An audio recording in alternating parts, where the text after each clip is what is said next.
In the history of Africa, there are two civilizations that we have experienced. The first one is the Egyptian civilization, and the second one is the Nok civilization. We all know that the Egyptian civilization built the pyramid. The Egyptian civilization developed the farming tools, and they also developed how to irrigate farmlands. They irrigated their farms from the River Nile. The second civilization is the Nok civilization. After the fall of the Egyptian civilization, the Nok civilization continued to thrive. It thrived very superfluously. That is the most creative civilization in the world. The most decorated civilization in the world is the Nok civilization. And the Nok civilization is the only civilization that has the word culture attached to it. It is the only civilization that can go with either civilization or culture after that word, Nok.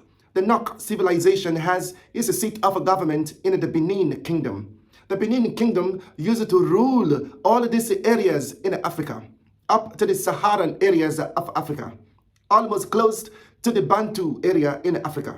The Central Africa, all over the Western African hemisphere, the Nok civilization ruled for hundreds of years.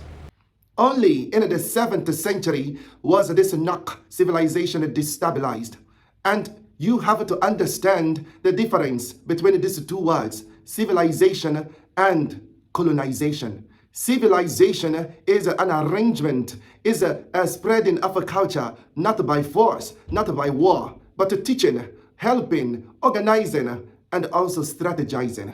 When the Nok civilization held sway in Africa, they did not go conquering and taking over lands, but they went on civilizing. When the white man tell you that they came to civilize Africa, tell them that Africa already had civilization. We were already civilized before the white man came. When the white man invaded Africa, they did not come to civilize us, they came to steal our civilization. They looted everything. The people who destabilized the Nok civilization were the Arabs from the Middle East. While they were roving their way to enter Europe and to go to Italy, to kill the Pope and seize control of the Roman Empire right there in the Vatican.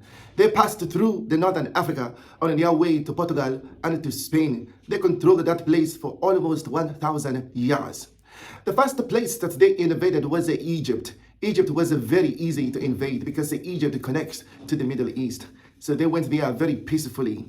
Now, the black people who gave them entry and partnered with them are the Ethiopians. They went to the Ethiopians, and the Ethiopians helped them to capture the Eastern Africans. They helped them to enslave their own black brothers. And that is the reason why Ethiopia was never colonized by any people, because they partnered with the invaders. Now let us talk about the colonization. When the Arabs invaded Africa, the Northern Africa, they installed the emirs and the sultan and other caliphates right here in the African continent. And these were the eyes or the gateway for the white men to come. The black people who were chased out of Europe, while they were running for their lives in Europe, they were butchered by the Turkey people in the ocean right there. Now this brings us to a very important subject. Do not blink your eyes.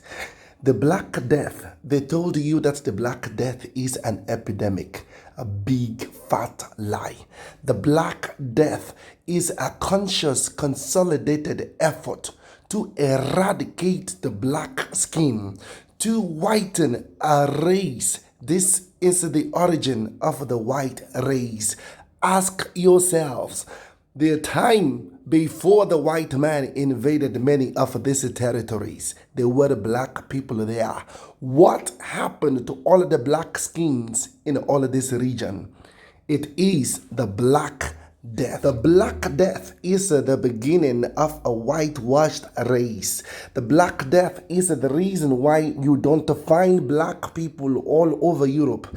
The Black Death is the reason why all the black people in Asia disappeared at some time. A conscious and consolidated effort to massacre fetus, every skin that looks black. They were the ones who taught the white people how to enslave the black man. They were the first invaders and the first traders of black people in the market. They were the first to sell black slaves to Europe.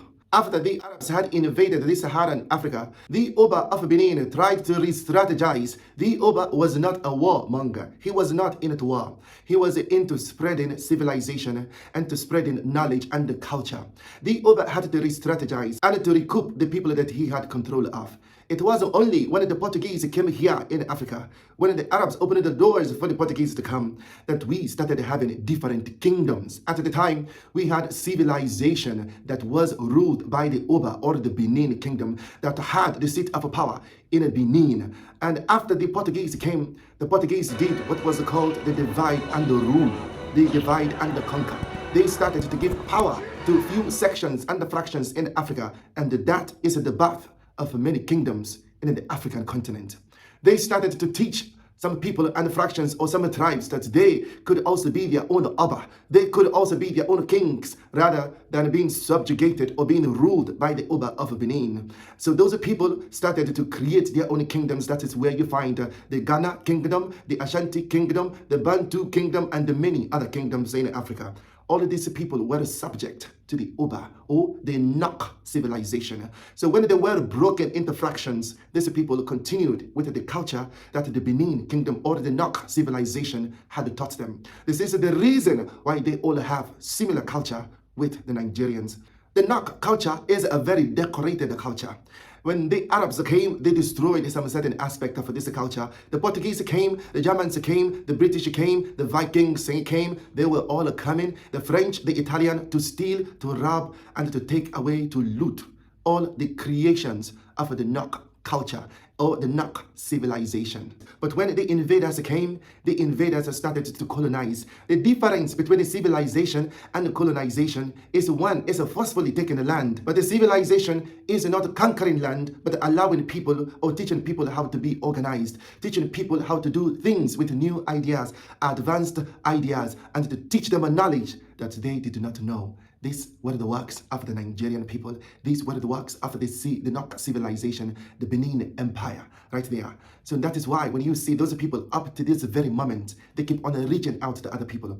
Nigeria, when Nigeria gave 61 billion to South Africa, Nigeria did not invade that country to take territories. Nigeria only taught the president of South Africa, gave him free education. 300 South Africans got a free education. Nigeria helped many African countries in Western Africa, and they only gave them money and even died protecting and defending their land.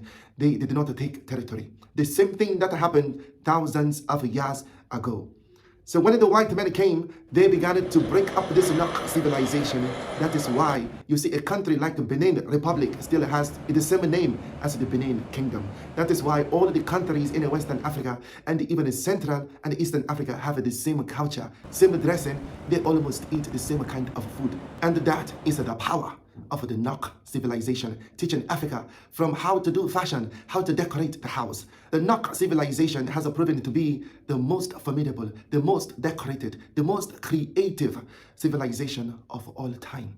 Up till this very moment, the white man is still trying to figure out how these people developed this knowledge or created all of these things. From the food that the white man is eating to the drink. And when you even go, the Latin American continent, the Nok civilization kept on spreading its knowledge, its power, and its civilization right there. It is the power of the Nok civilization, ruled and controlled by one man called the Oba of that region. All of these countries surrounding Nigeria owe Nigeria a very big homage.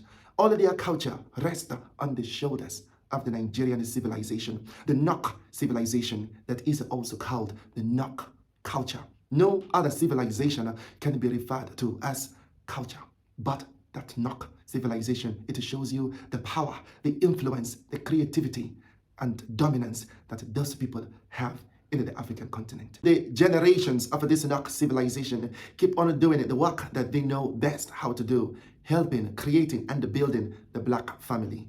Countries like Ghana owe its population to Nigeria. Countries like Benin Republic owes its population to a country like Nigeria. Countries like Togo owe its population to Nigeria.